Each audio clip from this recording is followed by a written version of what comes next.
Et si vous lui aviez demandé son numéro? Et si Satoshi streamait du hot tub? Et si Chuck Norris devait mourir? Et s'il s'appelait les 5 minutes du petit coin? Et si Teddy Riner était en fait un danseur? Et si Papa Johnny était en vie? Et si Hitler était juif? Et si on arrêtait de dire et si? Et si la bière n'existait pas? Et si on avait la même maman? Et si vous vous étiez intéressé au Bitcoin il y a 5 ans? Je me présente, je m'appelle Rémi, plus connu sous le nom des 5 minutes du coin, et je suis en compagnie de Thomas, alias Profit du Stream, qui m'accompagne pour répondre à cette question. Alors Thomas, tu choisis la richesse ou pas? Mais écoute Rémi, avant de parler de richesse, je pense qu'il faut déjà revenir aux fondamentaux. Si je m'étais, en tout cas pour ma part, intéressé au Bitcoin il y a 5 ans, forcément je me serais intéressé aux fondamentaux du Bitcoin et aussi de ce qu'est la crypto-monnaie dans son ensemble, plutôt dans son histoire. Alors, ce que ça signifie, c'est assez simple. C'est que le Bitcoin, ça fait déjà plus de quasiment 10 ans qu'il existe. Et puis, au fil de ces 10 années, il y a eu quand même un certain nombre d'événements qui sont arrivés autour des crypto-monnaies, du Bitcoin. On a eu, comme c'est le cas encore actuellement, des problèmes avec FTX, avec Three Arrow Capitals, avec Mt. Gox en 2014, etc. Et donc forcément, ces événements qui en fait parsèment un petit peu l'histoire des crypto-monnaies et du Bitcoin, en fait concrètement c'est du bruit. C'est du bruit pour l'histoire de ce qu'est la crypto-monnaie, de ce qu'est le Bitcoin. Et donc par conséquent, ce bruit qui finalement dure pendant des jours, des semaines, des mois, en fait viennent créer une forme de situation de doute. Et je me dis que finalement, si je m'étais intéressé au Bitcoin plus tôt, la première chose, c'est que derrière, j'aurais pu m'intéresser aux fondamentaux plus tôt dans l'histoire de ce que c'est le Bitcoin. Et par conséquent, en fait, j'aurais été capable de prendre peut-être un peu plus de recul par rapport à ce bruit ambiant qui n'est finalement que du bruit par rapport à on va dire, la grandeur et l'histoire du Bitcoin dans son ensemble. Puis la deuxième chose, c'est aussi que moi, de mon côté, je mine déjà depuis plusieurs mois avec des cartes graphiques qui sont là où je vis. Et en l'occurrence, forcément, si je m'étais intéressé au Bitcoin il y a plusieurs années, eh bien derrière, je me serais probablement lancé dans le minage bien plus tôt. Alors d'abord avec la 1070, qui est la carte que j'ai encore d'ailleurs dans mon PC actuellement, mais derrière je me serais développé avec des cartes de génération 2000, puis de génération 3000, alors que finalement les cartes que j'ai actuellement, c'est que de la génération 3000, qui sont certes très chouettes pour ceux qui ont déjà miné, mais derrière, forcément au niveau des prix d'acquisition, ils auraient été moindres. J'aurais pu être arrivé sur des crypto-monnaies bien particulières en pouvant avoir un maximum de coins beaucoup plus tôt.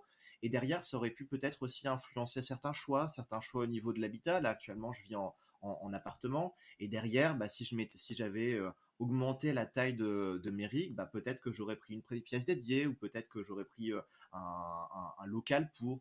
Donc en fait, c'est finalement tout un ensemble de, peut-être, on va dire, de choix de vie qui auraient été amenés petit à petit tout simplement en fonction de ma compréhension de ce qu'est le Bitcoin. Qu'est-ce que t'en penses, toi, de ton côté?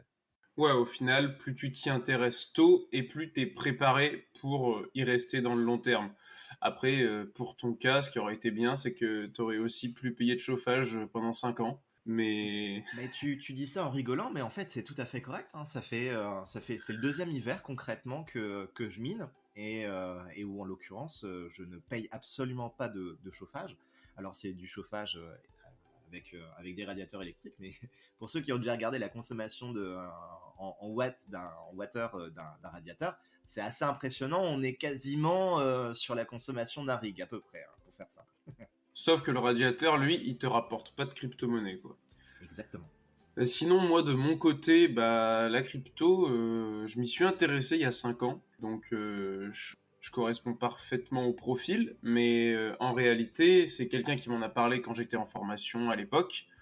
Et moi, à ce moment-là, j'ai fait du trading, tu vois. Bon, c'était du trading sur un compte d'essai. Donc, j'ai jamais mis de vrai argent à ce moment-là. Mhm. J'ai fait que du trading, donc de l'achat-vente sur un compte essai. J'ai pas gagné beaucoup d'argent, j'ai rien gagné, mais je veux dire les essais étaient pas hyper concluants et du coup je m'y suis un peu désintéressé et je suis retombé dedans bien plus tard quoi pour apprendre les fondamentaux.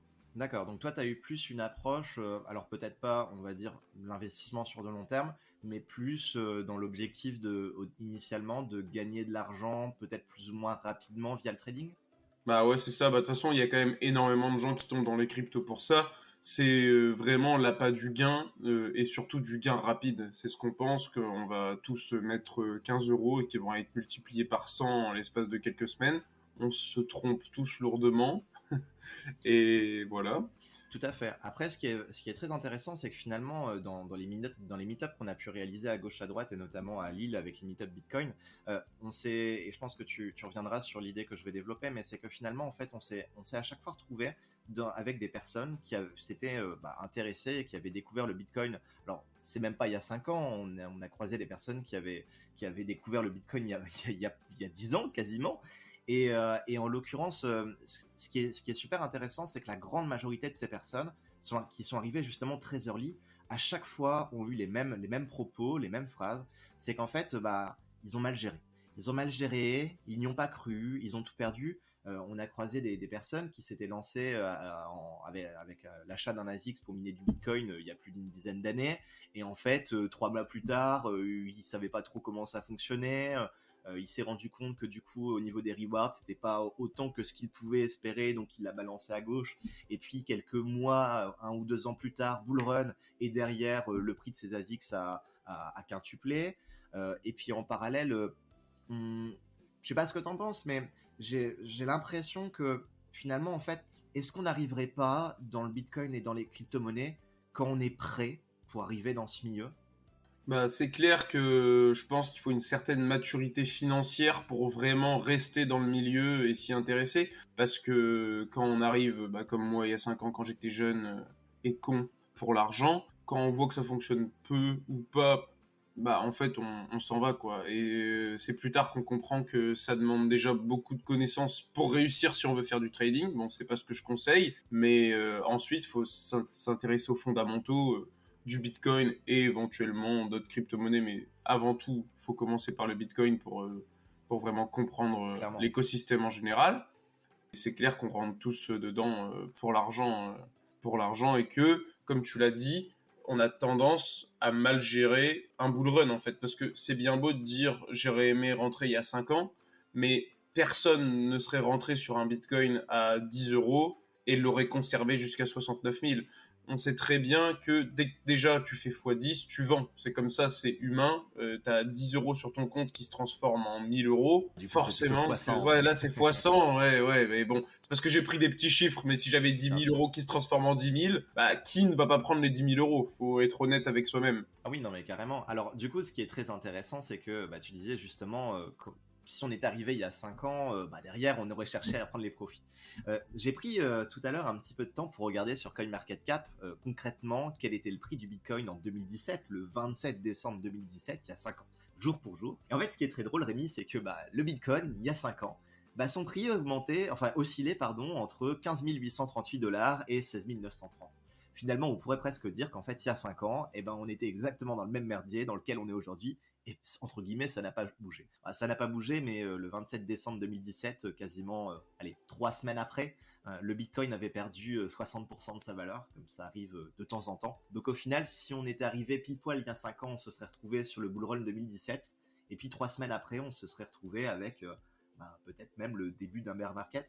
Alors, un point qui est peut-être à soulever, parce que tu parlais au niveau, alors non pas d'investissement, mais plutôt de trading, c'est peut-être le fait d'investir sur le long terme. Est-ce que tu aurais peut-être eu une stratégie différente d'arriver d'investir sur le long terme il y a 5 ans si tu étais arrivé en 2017? Bah, moi, clairement, si j'étais arrivé en 2017, j'aurais juste DC à Bitcoin, quoi. Parce que, comme tout le monde aussi, quand je suis arrivé dans le milieu, bah, j'ai acheté de tout et n'importe quoi, sans m'y intéresser beaucoup, hein, toutes les erreurs classiques. J'ai regardé le nom du projet, c'était joli. Allez hop, j'en prends pour 50 ou 100 balles. Et je me dis, de toute façon, hein, tout va fonctionner. Alors qu'en fait, bon, on sait très bien que 90% des projets sont voués à mourir. Bitcoin, c'est du solide, faut s'y intéresser. Et si j'étais arrivé donc il y a 5 ans, bah, moi j'aurais juste aimé qu'on me dise achète du Bitcoin tranquillement, tous les mois, sans te prendre la tête. Pas besoin forcément de mettre des sommes immenses, mais juste t'en achètes, t'en accumules. Et voilà, sur le long terme, ce sera payant. Après, c'est quand même toujours à prendre avec des pincettes dans le sens où quand on commence à s'y intéresser vraiment, il faut quand même regarder les cycles du Bitcoin, voir quand on est en période haussière, faut pas DCA bêtement, quoi. Faut pas, quand tu vois que le Bitcoin il commence à faire un nouvel ATH, donc un all-time high, donc un de ses plus hauts, je pense qu'il faut limiter son DCA et juste DCA dans les périodes où tu vois que c'est plutôt bas par rapport au prix d'avant, etc. Bah c'est d'ailleurs ce que beaucoup d'investisseurs ou même de traders disent, mais plutôt d'investisseurs, c'est que actuellement là on est dans une période de bear market qui durera encore au moins plusieurs mois avant que petit à petit on ait une reprise pré-halving de 2024. Mais effectivement, le fait d'investir petit à petit. Après, ce qui est, je pense, intéressant aussi à soulever comme point, c'est que finalement, certes, on serait arrivé plus tôt, donc on serait venu à investir peut-être une petite centaine d'euros par mois pendant forcément plus longtemps. Et puis c'est important, à un moment ou un autre, de réfléchir à là où on met l'argent, parce que si notre meilleur pote nous avait dit mets 100 balles dans le Bitcoin chaque mois, on l'aurait peut-être écouté, mais finalement, il y a quand même cet aspect éducatif de qu'est-ce que c'est que le Bitcoin, d'où ça vient, quel est concrètement son objectif, ses intérêts, comment ça fonctionne, etc. Et c'est important de s'éduquer par rapport à ce qu'est le Bitcoin et ce que sont les crypto-monnaies. Après, on serait arrivé en 2017 où il y a 5 ans dans le Bitcoin, vraisemblablement, en tout cas je pense que c'est l'erreur que j'aurais fait, c'est qu'à un moment ou un autre je me serais pris une claque, soit parce qu'il y aurait eu un énième exchange qui aurait eu des problèmes, soit parce que je me serais fait scam. On en parle relativement peu, mais enfin, combien de projets sont des projets de scam et on en discutait tout à l'heure avant qu'on débute l'enregistrement de ce podcast. Mais au final, si on regardait sur CoinMarketCap la liste des 100 plus grosses cryptos il y a 5 ans et les 100 plus grosses cryptos à l'heure actuelle, la liste est totalement différente. Hein. Combien de cryptos ont disparu? Combien de cryptos il y a encore? Et finalement, sur 100 cryptos, il y a 5 ans, il en reste encore, allez, maximum peut-être une dizaine.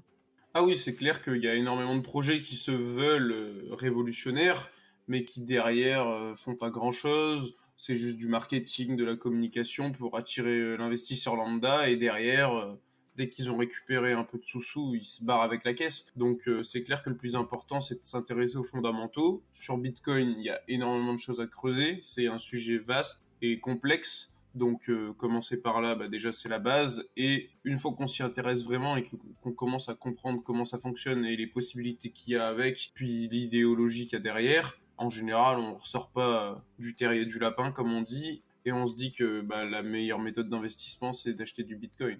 Ouais, tout à fait, effectivement. Bon, on résume un petit peu ce qu'on a pu dire dans cette discussion. Premier point, c'est s'intéresser forcément aux fondamentaux, à l'histoire de ce qu'est le Bitcoin, l'histoire des crypto-monnaies. Ensuite, le fait peut-être d'arriver plus tôt, ça nous aurait permis d'apprendre de nos erreurs, de faire des erreurs, de les comprendre. Et puis en parallèle, on pourrait aussi dire quoi? Que finalement, arriver plus tôt c'est bien, mais la majorité des personnes qui sont arrivées early ont peut-être fait des mauvais choix. Ouais, voilà, c'est ça, hein, c'est assez bien résumé. Pour clôturer tout ça, moi j'aimerais dire qu'il est jamais trop tard pour s'intéresser aux fondamentaux du Bitcoin.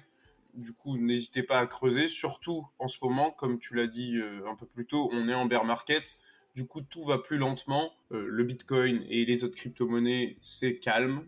Franchement, on a des hausses ou des baisses très légères dans la journée. Vous avez le temps de vous intéresser et d'apprendre des choses autour de l'écosystème. Alors que quand les prix vont remonter, s'ils le font, on l'espère bien entendu, quand les prix vont remonter et qu'il y aura une euphorie générale, là, ça sera plus compliqué de se plonger dans un bouquin de 200 pages pour apprendre des choses sur le Bitcoin parce qu'on aura l'impression de rater des choses absolument toutes les 2 minutes. Et puis à ce moment-là, l'objectif sera d'être, on va dire, à l'affût du meilleur moment pour peut-être pouvoir mieux se positionner ou se dépositionner. Et effectivement, je pense que la période de bear market est vraisemblablement la meilleure période pour pouvoir s'éduquer à ce qu'est le Bitcoin et aux crypto-monnaies. Et vous, où en seriez-vous si vous vous étiez intéressé au Bitcoin il y a 5 ans? On attend vos réponses dans les commentaires.